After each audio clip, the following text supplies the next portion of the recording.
get into it. Thank you for joining us. And yes, good afternoon. As I mentioned earlier, this is the special CCNNZ webinar, and we're going to dive into the insights of the CCNNZ and COPC report, industry report rather, which covered New Zealand contact centres for last year. So this report's sponsored by Spark, and we really appreciate that. And as we head into 2025, understanding where our industry stands and the key trends that are going to be shaping the future of New Zealand contact centres never been more critical to understand, especially in this age of AI. And I'm delighted to, well, it's written down here, it says I'm delighted to introduce 3 exceptional industry leaders. So let's say 2 plus myself who will be sharing expertise today. First of all, we've got Kelly Brickley, and Kelly is the principal consultant at COPC. Kelly brings an extraordinary 35 years of contact centre experience to the discussion today, and started as an agent with Telecom, as it was back in the day before it became Spark. And that was in about 1990, and rose through every level of industry, right up to running her own contact centre and working for vendors across the United States, global giants like Bank of America, IBM, American Express, and then joined the International Customer Management Institute. Since returning to New Zealand in 2009, Kelly's been at the forefront of implementing contact centre best practices. And now with COPC, Kelly brings extraordinary amount of experience, and I've had the pleasure of working with Kelly for the last couple of years or so. Joining Kelly is Ramon. Ramon is Head of Voice and Collaboration at Spark New Zealand. Ramon brings a unique perspective from both the vendor and the enterprise sales of our industry, and his extensive background spans roles from pre-sales, solution engineer, to sales operation director, and now in his role of Head of Voice and Collaboration at Spark. There aren't too many people who've got much more experience than Ramon. Currently, Spark is New Zealand's largest telecommunications company, and Ramon's going to share with us some of his experience with customers and what people are talking about today and the opportunities that they're facing. My name is Richard Winterburn. I'm your host for today's session. I work for Digicom, which is my own consultancy business, and I've been in the contact centre game for a number of years, stretching into decades. It makes me feel old when I say so. But I am a part of the CCNNZ committee, and I've been asked to host this today, and I'm very proud to do so. I'm passionate about helping New Zealand organisations achieve those goals, customer success, and driving the much better customer experience and agent experience through technology adoption. Anyway, let's move on. So today we're going to unpack critical findings from the report, and we looked at contact centres across 15 industries from July to October 2024, and this research had some striking trends. So I'm just going to touch on a couple of those at the moment. It said here that budget constraints have rocketed from 44 to 77% of organisations who cited those as their biggest challenge, and chatbot performance has dramatically dropped, interestingly enough, from 67 to just 33% in the last year. So we're going to touch on those points as well. Particularly important and relevant to today's landscape, we're going to look at the current state and future plans for AI and the implementation across New Zealand contact centres. Who's using it? How are they using it? How are they planning to use it? And where do they feel like they're going to get the most gain from those? Sure enough, data shows mixed progress, and while organisations are planning investments in contact centre performance and interaction analytics, there's significant uncertainty about AI adoption and how it's going to move forwards. Okay. So I'd like to pass on now to Kelly, who's going to take us through the COPC presentation and cover some of these high-level results. Kelly. Are you going to move the slides, Richard? Yes, I am. I can drive. Right. So Thank click. you. There you go.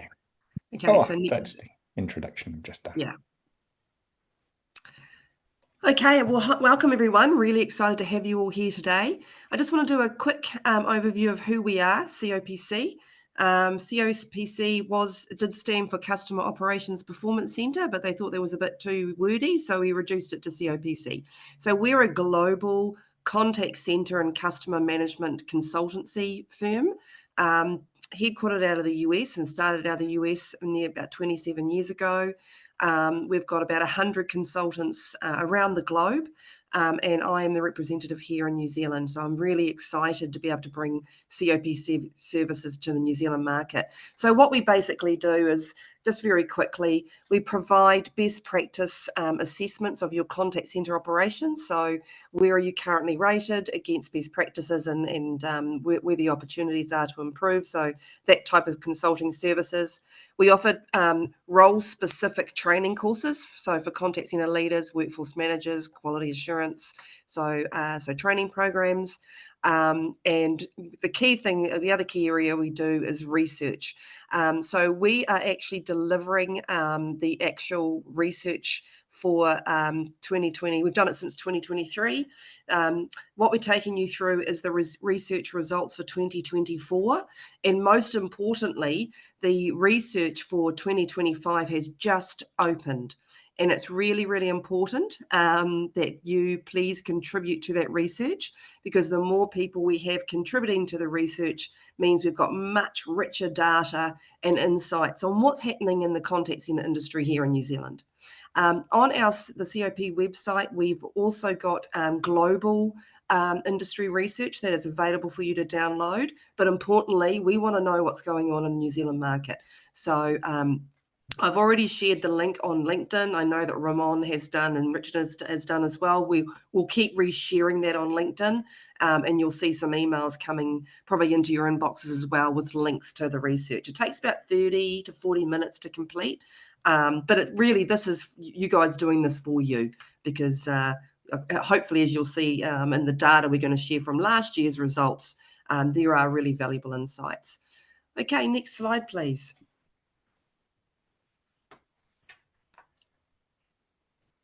So the methodology that we use for our research, it's a structured quantitative questionnaire. So again, we will ask a series of questions, and then what we do is once the research is completed, for those that contributed to it, they will get a copy of the results, and we'll also, so it's live now, and I think we'll be closing it probably at the end of October. So you've got about sort of 6 to 8 weeks to get it done. But yeah, so like I say, it's a very quantitative methods that we use to conduct this research, and it's simply doing an online survey. Okay, next slide, please. So last year we had some really great contributors. So we had Palmerston North City Council, Auckland Council, NZQA, Fonterra, Greater Wellington Regional Council, MB, AA, NZ Post, Massey. You can read the logos, Fisher and Paykel. So some really interestingly smaller through to large size contact centres. So even if you've only got 5 seats, we want you to contribute, because you're still, you are a contact centre. It doesn't matter what size you are or what industry you're in. What's going on in your centre is really important for us to know, and so we can share. So yeah, I'd like to see your logos up there for next year's on this slide. I agree, Kelly. Many people forget that the average size of a contact centre in New Zealand is about 18 seats. So we need to get the input to make this really, really relevant. And while there are some big names up on there, there were also some smaller folk who contributed to the information. Absolutely. Okay, so some of the demographics. So we had 24% participation was from education, healthcare, and government services. And again, these are very contact centre heavy industries. And then 41, the others with things like manufacturing, consumer goods, technology, etc. Banking was 7%. We find that banking and financial services are again very strong in the industry here in New Zealand from a contact centre perspective, and a lot of formality within insurance and banking and that type of thing. All right, next slide, please. All right, so This is the first slide we want to talk about was the biggest obstacles keeping you from delivering a better customer experience. And not surprisingly, there was a massive increase from between 2023 and 2024 on the biggest issue being budget constraints. So we've jumped from 44 to 77%. I remember at the end of last year, everyone was going, well, we just got to survive to 25. Now I'm kind of like, well, we got to survive 25. We thought things were going to get better. Have they? I don't think so. So we're looking ahead to what the economy is going to be doing in the next year or two. But yeah, one of the key challenges has been budgets, either reduced, certain projects that you did have signed off may have been pulled back. So that makes it really difficult to sort of evolve what you're doing in your contact centers and turning on new technology features and things like that. So that's sort of the key challenges. Technology limitations sort of the next point there feeds into that as well. And departmental silos, I thought was interesting. That's increased. So, is that telling us that we're actually moving away from more of a consolidated teams to more siloed type environments and businesses? How it always swings and roundabouts, how things go. So that's like I say, but the budget constraints, not a surprise really, considering the state of the economy. Is the departmental silos where people in organizations are having to rely on other people in organizations to get decisions made, and those are less cohesive these days? Do you think that's what it is, Kelly? Yeah, if we think about from a technology perspective, oftentimes, IT are making decisions for us about what CCAS platform we have or what knowledge base tool we use, because it's, the knowledge base tools used by the wider organization. That's, oftentimes a challenge. And trying to get our wants and needs for those applications, to the top of the list, because we're competing with other departments on what they want, or other projects from other departments. So that's often the challenge. What I sort of talk about is when we get a new platforms, like a Genesis Cloud implemented, we sort of talk about what the phase one deployment's going to be, of what features we're going to turn on. And oftentimes it is just a lift and shift, particularly through COVID. We're so desperate to get off the on-prem stuff onto the cloud platform that we just do it, set it up the same way as we had, so the queues and all the rest of it. But, we've got these cloud platforms that are releasing new features constantly, like every couple of weeks.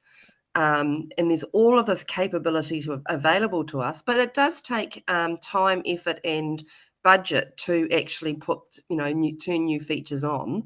And so we have to make sure that looking forward every year that we have some level of budget to be able to optimize our platform.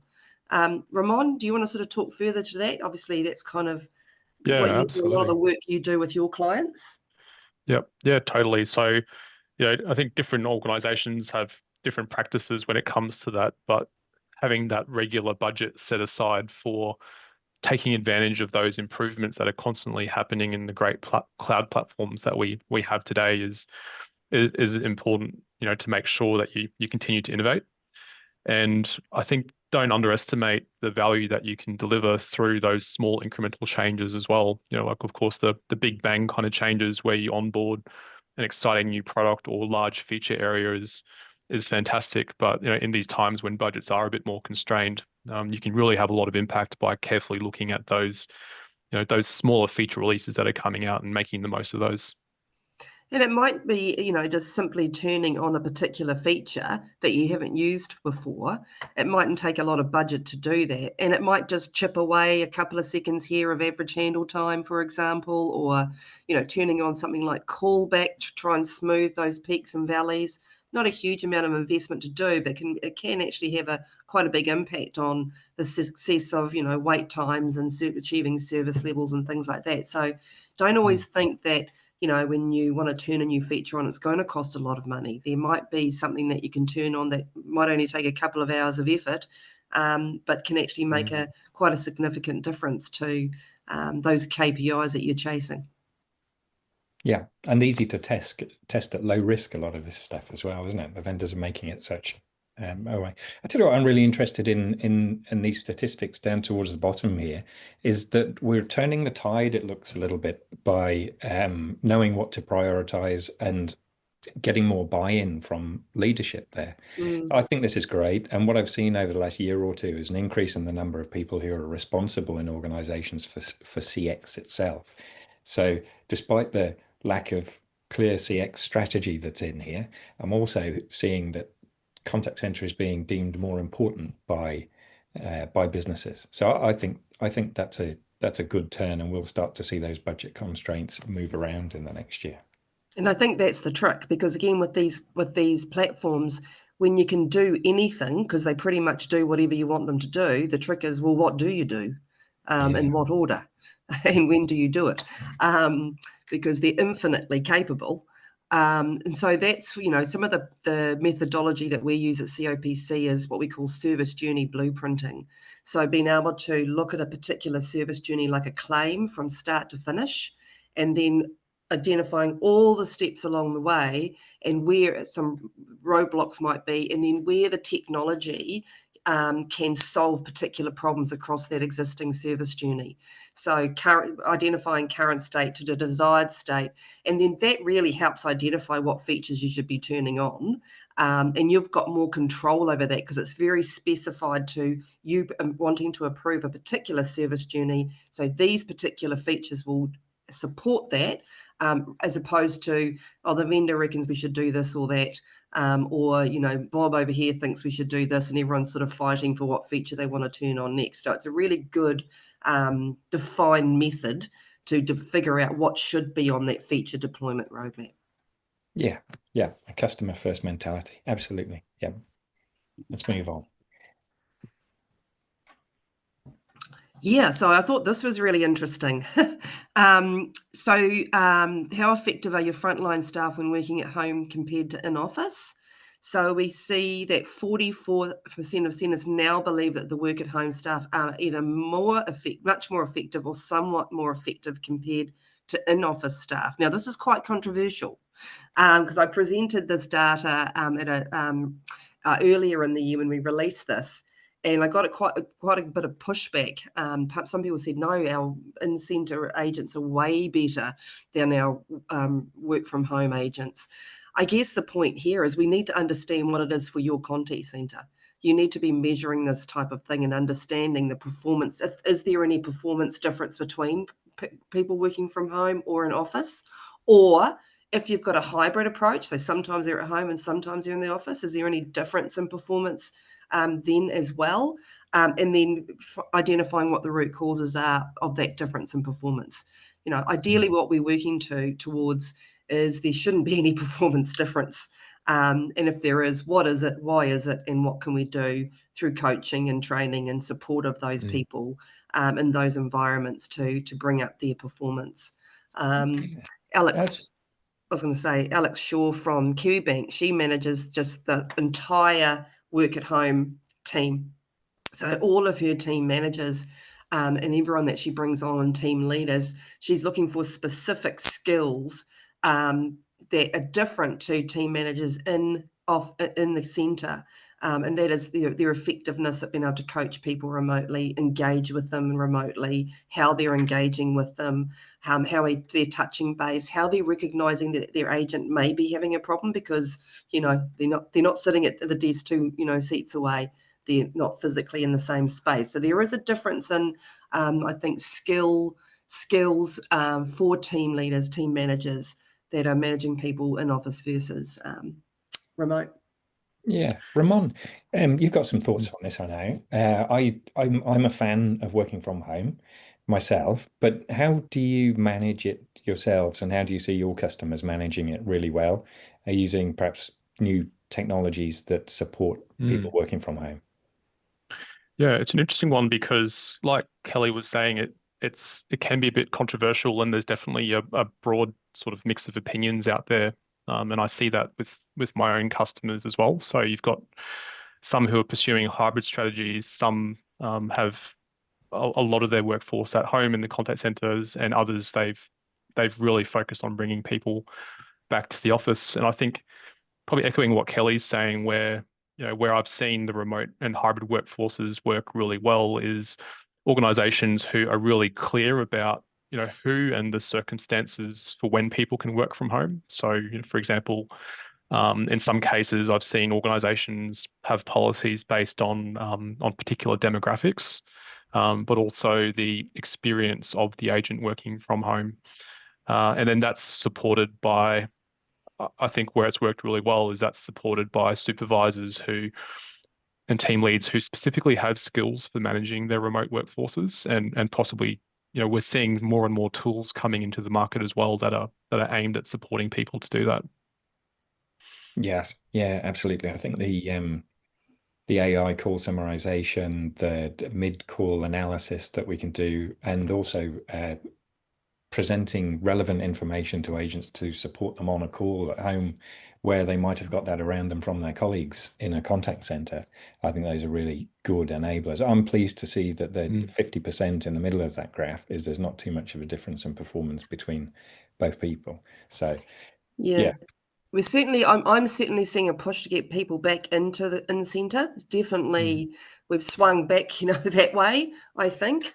And it's a real balancing act, isn't it? Because if you think from an agent's view, like if I have to drive into the office and I've got to pay for parking and, the time to get there, all of that versus the balancing of having people in the office, creating a great team culture, being able to do face-to-face training and all that stuff. So that's really what we're trying to balance. And it really, at the end of the day, is based on the output. Are our staff happy? Are they staying? Are they performing? Are they delivering what we need to them? Are we delivering as a whole a great customer experience? Ramon, Groove, that's one tool that you were talking about the other day. That sounds, Yeah, it is, and I think so, that's an example of a tool that we're seeing that is directly focused on serving this type of audience. And they do a really good job of providing tools to support the team leads and the supervisors in doing that job. So it not only looks at the concrete measures around performance, so how well are agents doing on their calls and those sorts of things, but it helps to draw the team leads' attention to the agents who who do need some connection or for maybe a reach out or some support from them, by being able to analyze things like maybe someone has just had a couple of really difficult calls in a row or something like that. So being able to surface those insights close to real time to team leads so that they can maintain that connection with their staff and put their attention where it matters. Yeah, I think that's such an amazing tool. And again, that's regardless of in-centre or remote, because as a team leader, you got, between 10, 12, up to 15 people that you're looking after, and being able to get really focused on who you should be paying attention to at the right time, a great tool for that. Cool. Yeah, totally. Right. Going to move on to the next slide, if that's all right. Oh, something I forgot to mention at the start is we are going to run questions throughout we'll do the questions at the end. But sat in the background, we've got Bash who's looking at those, and I'll take a look at those as well. So please do ask questions. And our session today is probably going to last around 45 minutes. So I'll try and keep pressing the forward button on slides and make sure we don't get carried away on too many. Okay, back to you, Kelly. So some challenges around working at home. So we've sort of already talked about this. The biggest one is the staff management, the coaching, the feedback, performance management. The hard stuff, it's one thing to coach someone remote, but when you're actually having to performance manage them remote, that's when it gets quite tricky. The other one, staff not having the appropriate workspace. So obviously to the left, we can talk about, so the key things that they need to have, like, are they... I was on a site with a client the other day, and they were talking about they've caught one of their agents working from bed. So, probably not the most appropriate place to be working from. Another customer, the client I've been working with, they used to provide like the screens. They've got 16 different applications open. But for new hires, they'll provide a laptop, but they're not going to provide screens or a docking station. I was like, really? trying to manage 16 different applications just on a laptop, because a lot of people starting working contact centers, they may not have the money to buy. So these are things, all the sort of things we need to consider when we're trying to set someone up to work from home. Access to IT. So if something breaks down, like if I live 2 hours from a town, I'm basically out for the day if anything goes wrong with any of my hardware.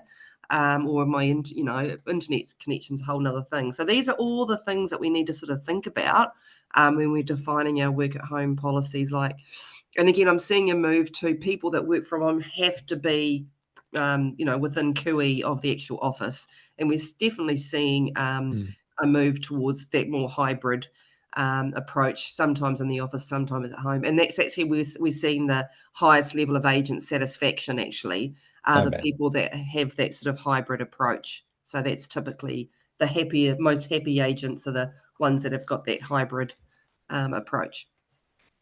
Brilliant.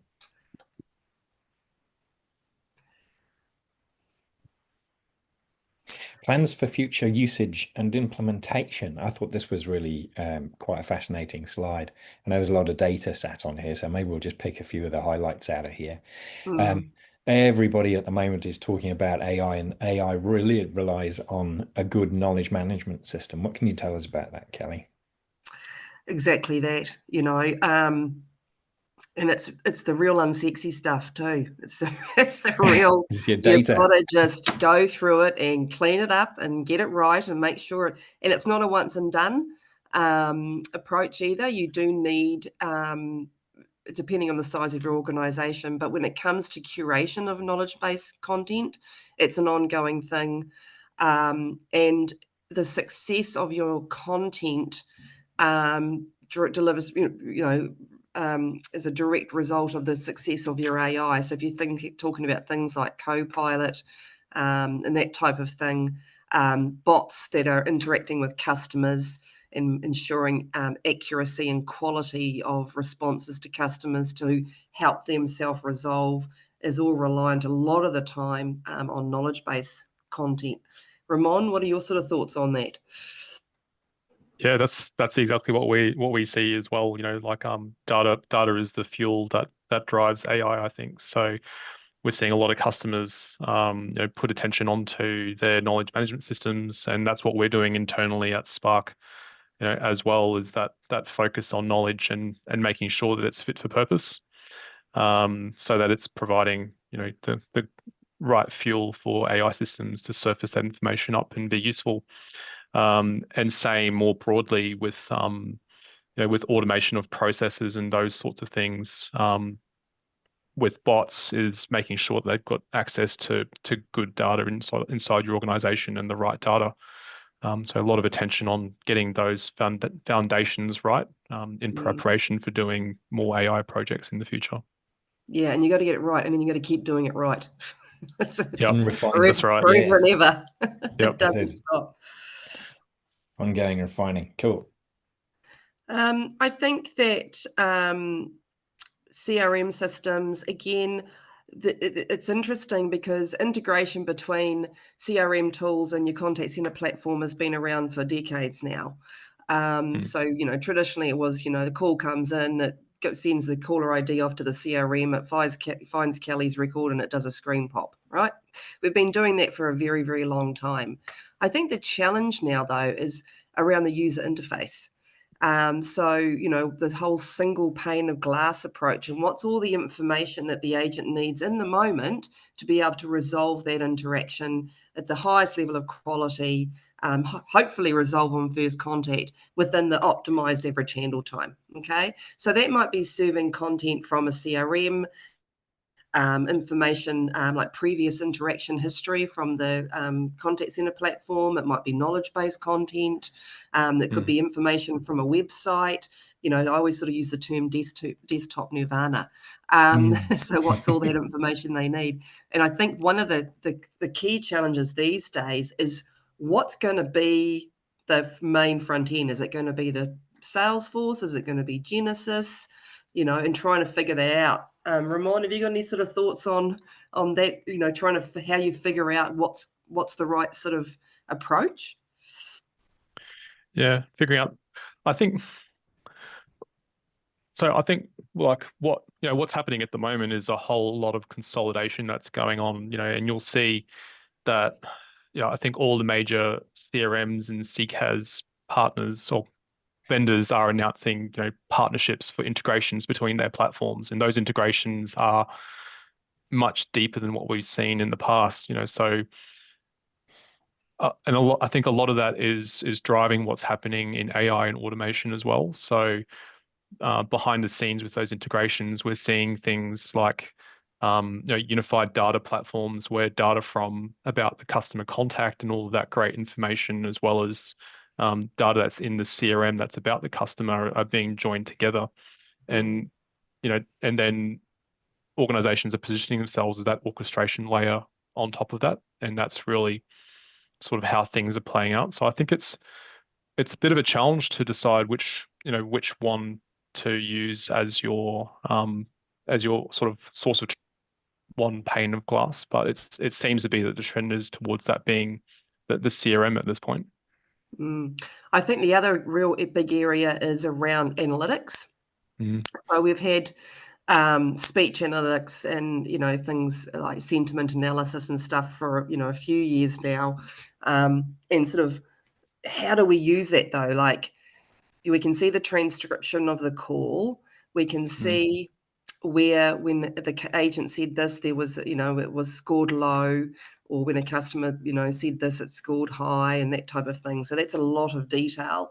So it's really how do we use that information to improve what we're doing and train our agents in the right way. A really interesting example I had last week was this organisation, their insurance company. They every day they look at the lowest 15 scored calls on sentiment analysis. They review the transcription, they listen to the call, and then they call the customer. And they say, look, we understand that you called us yesterday, we reviewed it, we feel that you may not have had the kind of experience with that, we would like you to have, and have a discussion with the customer. And they said it's sort of been life-changing for them because it's helped sort of nip issues in the bud. Customers, when we're going to make mistakes inevitably. It happens. We're not going to perform. We're all not, Usain Bolt on every single call, right? Mistakes are going to be made. But I think this approach is really, really interesting. How they're going about this and using sentiment analysis to identify who they need to contact and reach out to. I love that. Yeah, I think, as a customer, I of various organizations, the ones that have taken notice of my feedback or who've actually reached out to me in such a way, they're sticky, aren't they? You want to spend your money with those guys, and yeah, that's the critical bit. Guys, I'm gonna shuffle us on a little bit. I hope you don't mind. Yeah, no worries. Well, while you jump on, I just saw a question come in from Nicole Perkins Sue. Is it common for contact centers to have call recording without screen recording? And yeah, I'd say it's not unusual. Can I get in there with my Tom Jones pun there? Is that Tom Jones syndrome? Well done, Ramon. You can. Thank you. This might be your chance to sing, actually. I think that threat's expired now. I agree. I think a lot of organizations are doing well, in my experience, far more organizations doing call recording only rather than screen recording. I can see the value in screen recording to see how agents are processing calls. Sorry, it was my cat just doing something you shouldn't be doing. He's doing hitting the drums. He was expecting me to do some Tom Jones. Anyway, yeah, so I see the value in capturing that whole interaction, but there's such a lot of wealth and data and information that's readily available in the voice part of the transaction that's easy to get to, I think, at the moment. Analytics working particularly well across all that. Yeah, that's my view on it anyway. I really think the interaction analytics is the biggest opportunity. It's like a gold mine of information. So being able to identify, caller intent. What are the reasons customers are calling? Are those reasons actually legitimate? Are we getting a whole bunch of calls that are unnecessary? Like if we change a process or added a feature into our phone app, that could reduce those calls. So just just that alone, being able to understand customer intent, why they're calling using interaction analytics has got so much value and benefit.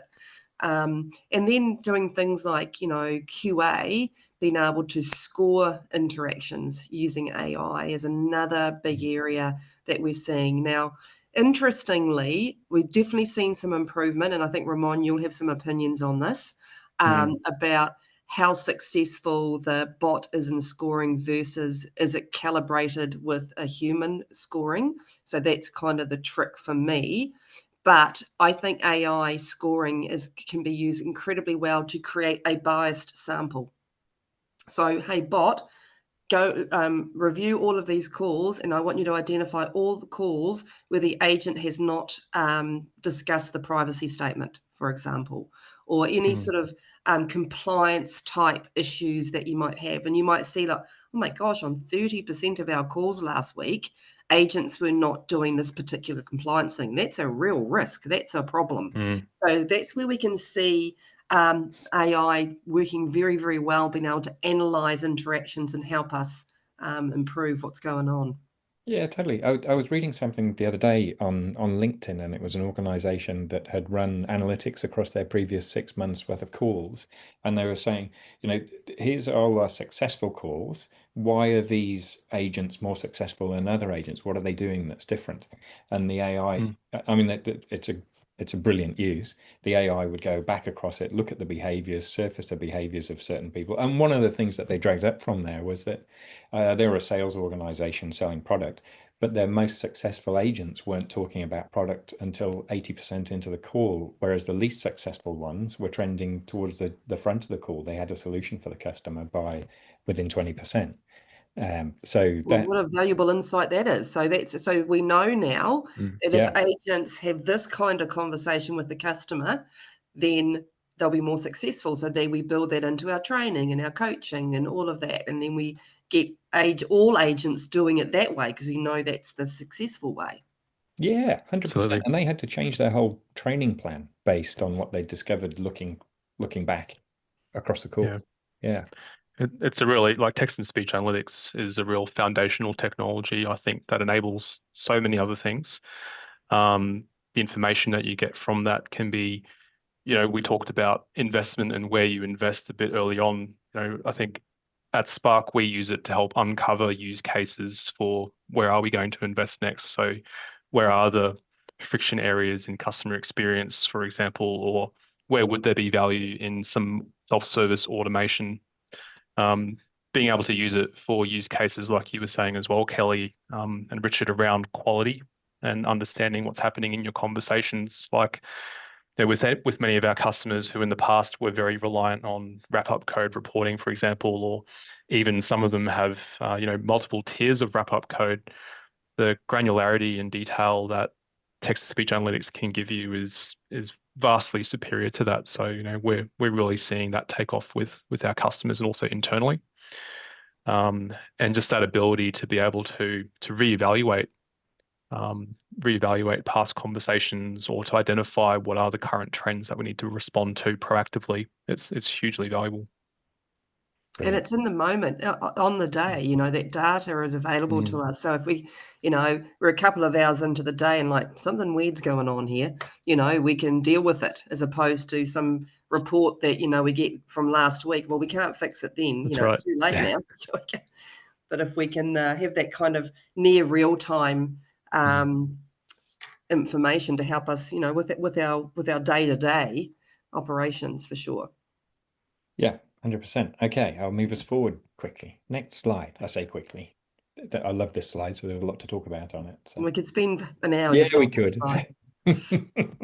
Part two. So I think the self-service technologies on the right-hand side, we've seen, increased, remain the same. So 55% remain the same. Only 45% of organisations increased. I think that's really interesting because I think a lot of us have had a go at a chatbot, and a lot of us have failed at it. And so we're a little bit reluctant to try again, because particularly if we've put it in front of customers and customers didn't like it and they complained about it and all that type of thing. So Ramon, I know that you've done a lot of work in this space with a lot of different clients. What are your sort of thoughts on best practices around that? Yeah, I think people underestimate the effort that it takes to build a really good conversational experience. And so having good grips of conversational design concepts is very important to building, you know, a good experience that customers will find useful and want to use. I think the other thing that's happening in the last 12 months or so is that, like, some of my customers are definitely sitting back and watching what's happening in that space, because our expectations for what can be achieved with with the newer chatbot technologies it's really changed the goalposts. Like, what we can achieve is so much more natural than what was possible in the past. But we're also still watching cautiously about, are there going to be hallucinations? How do you have good guardrails and all those fundamentals that you need for more AI focused bots? So I think it's going to be interesting to see what results come out in this year's survey on that. Yeah, because we're, in 12 months when the survey was done, the technology has evolved. It's evolving so fast. It's just huge leap here. Yeah. Yeah. The only other thing I would comment was the inbound calls, massive decrease in inbound calls, which is actually kind of what we want, isn't it? Depends on if that decrease has just moved to another channel. So, we want to focus on elimination and automation, right? So what's the stuff that we want to eliminate? It's not necessary. What's the stuff that we want to automate, whether that's through customers being able to self-serve, and then what's left over that needs to go to a human agent, and how is that changing the landscape of the type of interactions that agents are taking now? Are they, longer handle times because they're more complex? 100%. All of those types of things. So we need to be considering that as what type of work will our agents be getting in the future? What's the skill sets that they require? Because if they are more complex, longer handle times, feeding into what's sort of occupancy rates, WFM, it's definitely a changing landscape, I think. Yeah. What the stats don't show you really is what I think is the importance of those inbound calls is higher than it ever has been. And agents are getting fewer, easy calls, and they're getting more complex or, maybe emotionally charged calls and those sorts of things, because it's really important to your customer. So the value of those inbound calls is huge. And that ties into some of the earlier topics we talked about, care for your agents and making sure that they're looked after, they're getting adequate cool down time and those sorts of things between calls as the work they're doing is becoming more complex. Definitely. Yeah, and that sort of feeds into occupancy. I've been working with a client recently, and they have 4 seconds between calls. So that's feels painful. Pretty intense, Yeah. And they've got a 95% adherence target. So they're very, very tightly managed. Interestingly, they've got a 100% attrition rate. How does that work? Yeah, well, there's outcome.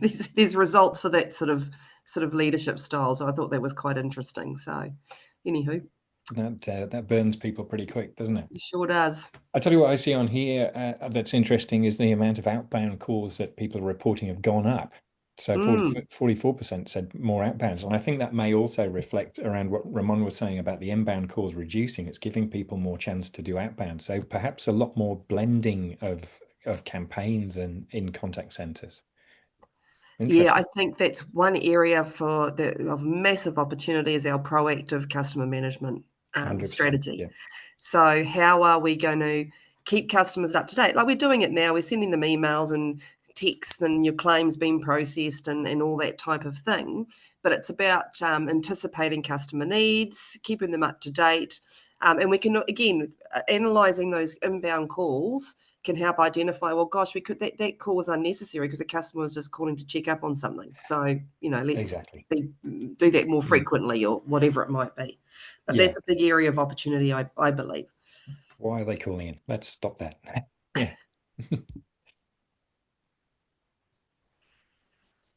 Key metrics. So human-assisted channels versus self-service technologies. How are we measuring these two against each other? How do you actually do that? Now, we've got organizations that will test inbound calling, customer experience, mystery shopping type thing. And, how are we doing that, and how are we measuring the two different types of services, human-assisted or self-service, against each other? Yeah, and how's that satisfaction coming out? What's your thoughts on this, Ramon? Yeah, I'm just looking at the stats there, and I think with I think we're still seeing the rise of some of this measurement in those automated channels. So I don't see a lot of organizations out there, for example, who specifically do NPS and CSAT on their self-service channels, but I think that is a really good idea to do that. And probably the other thing that would be really interesting to see measured is resolution by those channels as well. So compare what's the resolution rate that you're getting from your self-service channels. Sure. Most definitely applying that first contact resolution or resolution rate across all channels. Because at the end of the day, if the bot can't resolve the interaction and I've spent 5 minutes with it and then I've got to escalate to a live agent, I'm kind of probably not going to be very, very happy about that. One of the questions I often get is, how do I measure first contact resolution? That is it's very difficult. Yeah. We believe at COPC, the best way is to ask your customers, right? Through surveys. So specific questions in surveys, asking them, was your interaction resolved? Why wasn't it? That type of thing. We can also get data from our CRM and our case management and wrap-up codes and things like that. But we believe by just actually surveying customers specifically around was your interaction resolved is the best way to try and identify what your current rates of resolution are. Yes, and I think you've got to be open with the way that you ask questions. I've had a terrible experience with some organizations being a customer, and I've tried to give feedback, but the way that they structure the questions only allows you in a way to give positive feedback, or at least not talk about the bit where the main problem was. So yeah, I had an experience with a bank this morning, and I was trying to change something. I wanted to go through a bot. I tried it through the bot. I asked a pretty good question, I thought, quite clear. Bot failed spectacularly. But I got a call back really quickly from an agent who gave me the right information and assisted me after that really, really well. And so 50-50 I am with it. I would have loved to have done that transaction straight through a bot, but I did end up actually talking to somebody. Probably cost them more to do. But that's a great example of a proactive, contact strategy. So the customer, you try to engage with the bot, you abandon the bot. That's obviously triggered. You must have been identified through the bot. So then it's triggered an agent to call to follow up. Fantastic. That's right. Yeah, and I'm pretty happy now, but I'd love to be able to help them that extra little bit. If you're on the call, you do that, give me a call. Yeah, that's one of, I think that's a conversational design principle that that we bring to what we do when we're building bots, which is when they fail, you want to make it easy for the customer to get help. You don't want them to be trapped in that kind of failure loop, for a long time and really frustrate them. So, fail gracefully. No, you don't. You don't. Now we've just got, I think, one more slide to go through, maybe two. So shuffle us forwards if my PowerPoint will play for me. Yeah, so we've sort of Great touched on this slide. already, I think, how your chatbot performance compared to your initial expectations. So 38%, not much of a difference. Only 33%, so it's dropped from 67% to 33 between 23 and 24. So it's going to be super interesting to see what the results are for this year, for this particular one. So please, everybody, you need to contribute and please do the survey. Have we hammered that one home enough? Yeah, I think so. All right. So, in conclusion, Kelly, did you want to talk to this slide or? No, I don't think so. I think we should open up for questions if there's any questions. Great. Now, I can't see my question sheet, so my apologies. So, Ramon or Kelly, if you've got access to that, I'd appreciate you having a look at those. Chat. Sure. Yeah, we had Nicole's question, which has been answered. We had one question from Deepak, who was interested, I think, in a slide from quite early on in the presentation about the departmental silos being one of the key challenges that organizations were bringing up, and he was interested in how do you measure that, or how do you assess departmental silos?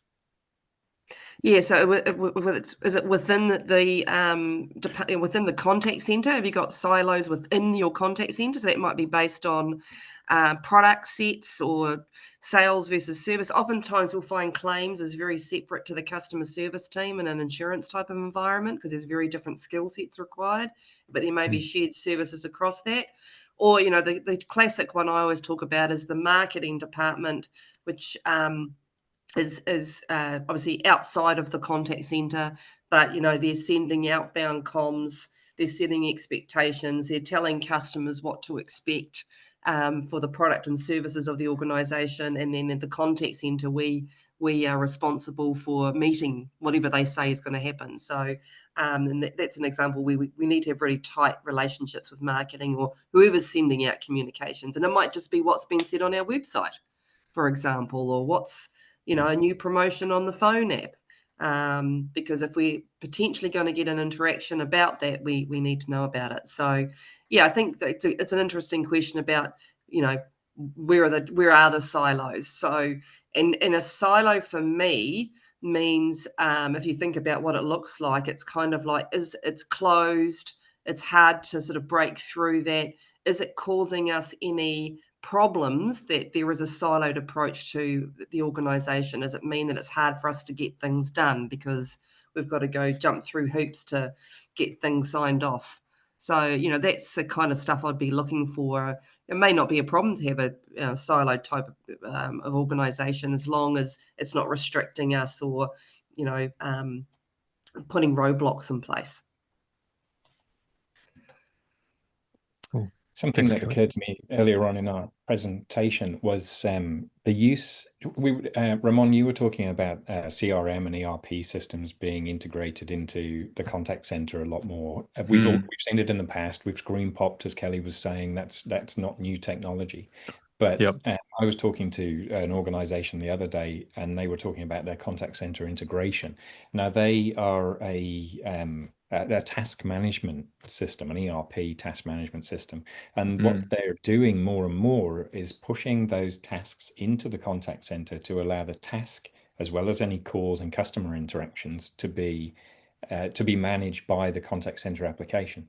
Now, I've seen this in work I'm doing currently. I've got a really forward-thinking organization who are using their people who've largely been customer-facing contact center calling type folk, moving them into processes and looking after that whole customer experience from the point of an inquiry right through to onboarding and running the processes as well. So I look forward to more of those types of integrations and conversations in this next year. I'd love to see how people are managing their customer facing people really well. Yeah. I think one thing that's really powerful about leveraging contact center platforms for doing that, one is they're fantastic at routing. But two, they've often got great workforce management platforms built into them as well. And so being able to workforce manage across some of those back office functions or fulfillment type functions with tasks is a really powerful thing. And we definitely see some interest in that as well. Yeah. Do we have any more questions? Not at this stage. All right. Well, what I'd like to do then is I'll bring our presentation to a conclusion. There we go. How's that? Good timing. And I would like to thank everybody for their attention today. I'd like to thank Kelly Brickley from COPC and Ramon from Spark. Ramon, I have terrible trouble with your surname. I'm going to have to come and get some training, so I'm just going to call you Ramon. I can do that a bit. That's fine. And yeah, and thank you to CCNNZ and everybody involved. Bash, much appreciated. All right, and we look forward to the next webinar. Thanks, everyone. All right. Thank you very much. Thanks a lot.